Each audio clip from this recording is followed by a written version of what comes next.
Bien. Me había quedado muy largo el video anterior. Bueno, no... iniciaríamos entonces con la lectura de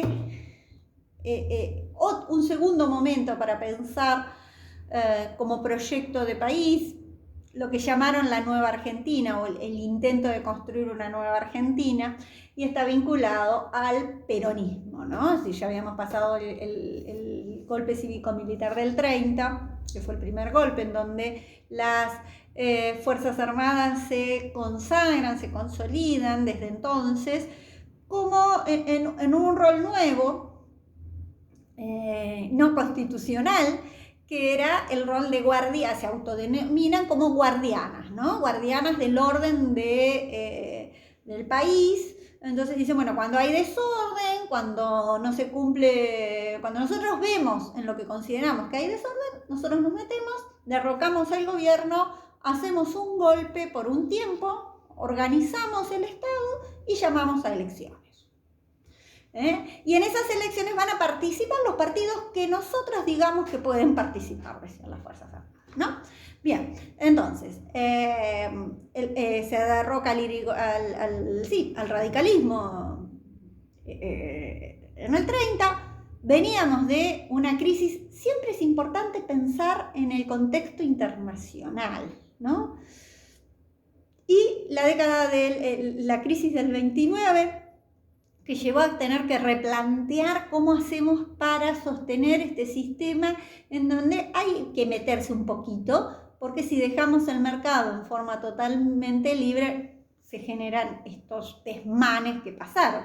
Pero también había otro factor también de tensión, que era el comunismo, diríamos, ¿no? Que eran los distintos partidos de izquierda, el anarquismo, ¿no? Esta idea, porque era muy palpable, era muy contemporánea, ¿no? La Revolución Rusa, ¿no? Entonces había un trasfondo de tensión político, y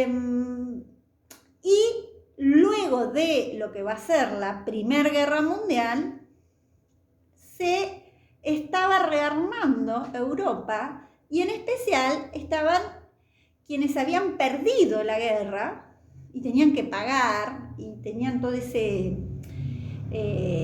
esa mala imagen de derrotados, me refiero a Alemania, y empieza a conformarse una tendencia dentro de las visiones nacionalistas, o sea, de defender los valores de la nación, pero lo que se les suele llamar los nacionalistas con Z, ¿no? Es decir, visiones de nacionalistas de derecha, ¿no?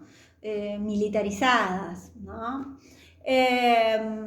Y en esas tradiciones van a ir conformándose lo que va a ser los orígenes de lo que va a ser Hitler, el nazismo, importante para comprender el clima en el que llegamos a la Segunda Guerra Mundial. Y por el otro lado, que hemos hablado cuando hablábamos de Gramsci, Mussolini y todo el fascismo. En Argentina nosotros tuvimos el golpe del 30 y un nuevo golpe en el 43. Las Fuerzas Armadas hay que pensarlas no como una fuerza homogénea, sino como toda institución, tienen distintas, hay unas diferencias ideológicas dentro de esas posiciones, que están en convivencia con las posiciones ideológicas que también se estaban dando en ese contexto, ¿no? Entonces, esta complejidad que tenía nuestro mundo, ¿no? Entre el 30, podríamos decir, y el 45, va a formar, por el otro lado, estas fuerzas de sindicalización, anarquistas que llegan exiliados a nuestro país, que después los expulsamos.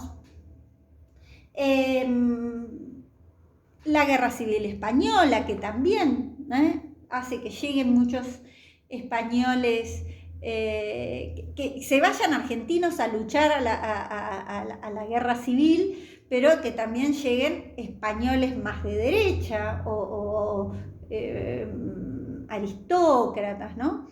Pero bueno, es un momento de mucha efervescencia y de mucho debate en el ámbito cultural también, ¿no? Y por el otro lado, un desarrollo de una clase media que se había dado en especial con el irigoyenismo, pequeñas fábricas, unas pequeñas pymes, podríamos decir, de 5 empleados, ¿no?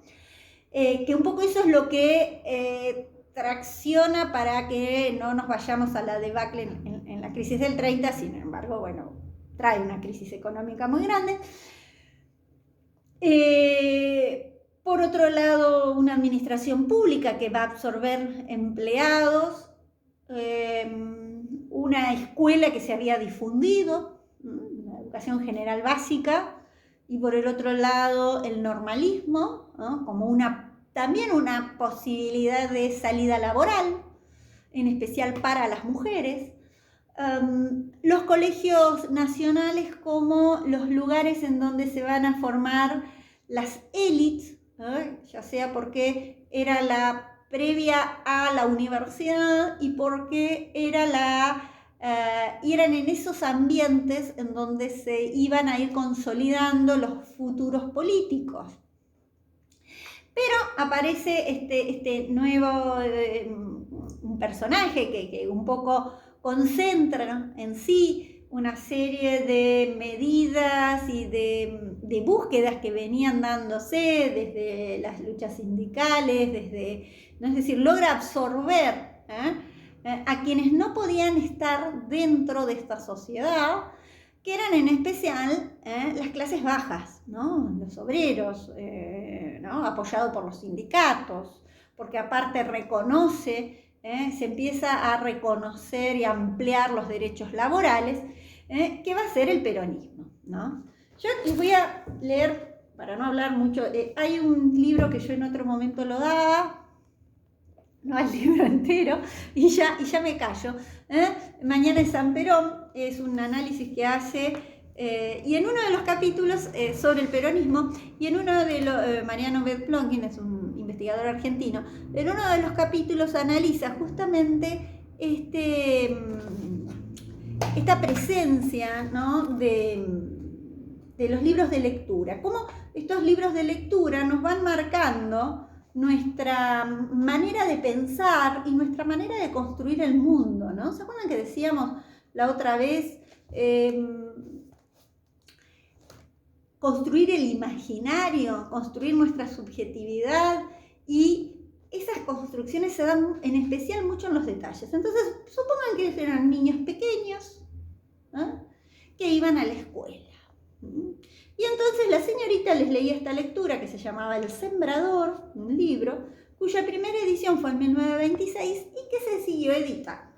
Luego deja de editarse durante los gobiernos peronistas y vuelve a reeditarse en 1956, ¿no? 1955, pero la segunda presidencia de Perón es de Roca.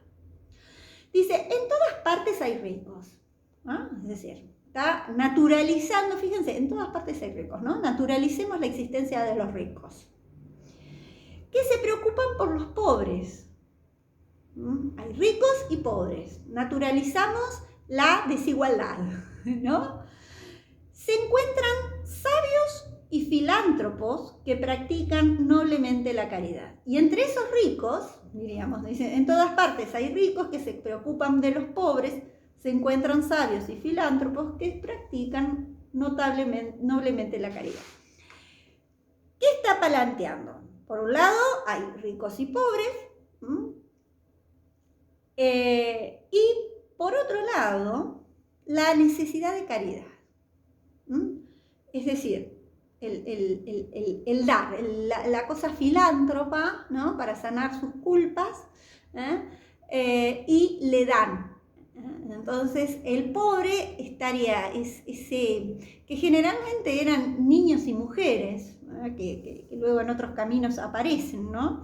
Donde estaba bien que una mujer vaya a pedir, en la plaza, en la salida de la iglesia, hay un fragmento de una lectura que dice, es muy bueno que una mujer vaya a pedir a la salida de una iglesia porque ha sido viuda y tiene niños, ¿no? Es decir, el hombre pobre había fallecido, no había ningún derecho, nada que la cubriera, entonces lo único que le quedaba a esa mujer era vivir de la caridad.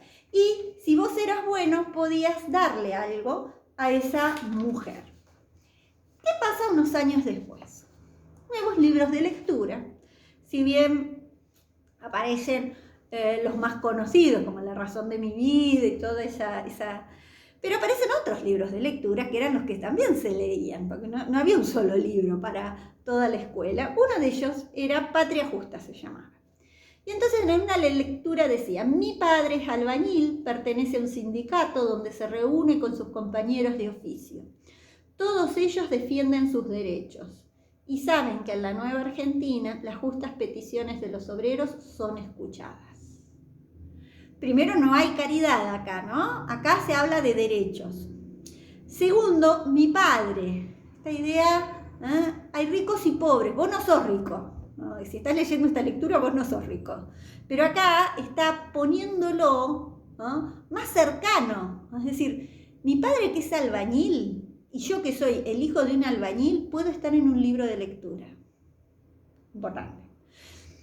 Y aparte, valora la sindicalización y la importancia de los derechos, ¿no? Sale a la calle por la nueva Argentina y sale a la calle, y esta idea de lo colectivo, ¿no? Es decir, fíjense cómo marcan dos modos de comprender subjetividades, de armar, cómo van a ser esos sujetos. Esto que decía, recuerda cuando hablábamos de ideología de Althusser, es decir, dos modos de construir ideología, ¿no?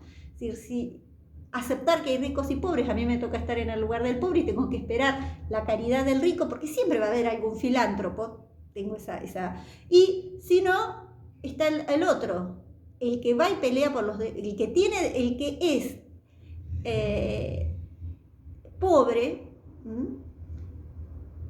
tiene una organización sindical y tiene derechos. Chau, chau.